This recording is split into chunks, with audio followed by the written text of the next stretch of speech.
Skënderbeu në volejboll për meshkuj arriti një fitore të rëndësishme në shtëpi ndaj Tiranës me rezultatin e pastër 3-0 në një ndeshje të luftuar fort në çdo set. Edhe pse shifrat tregojnë dominim të korçarëve, loja në parket ishte e balancuar dhe u vendos vetëm në momentet vendimtare. Skuadra e drejtuar nga trajneri Arben Prifti rikonfirmoi objektivat ambicioze të sezonit, duke shfaqur qetësi, përqendrim dhe cilësi në pikët kyçe.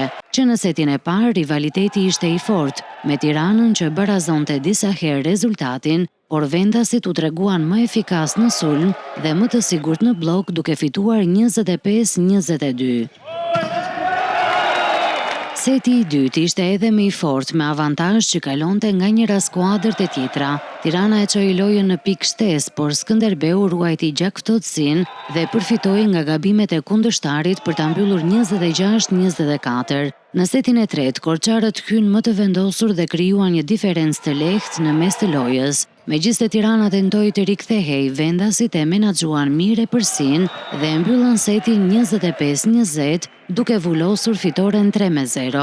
Me këtë triumf, Skënderbeu konfirmoi se mbetet një nga skuadrat pretendente për titull, ndërsa Tirana, pavarësisht humbjes, tregoi nivel dhe rivalitet të lartë në të tre setet e takimit.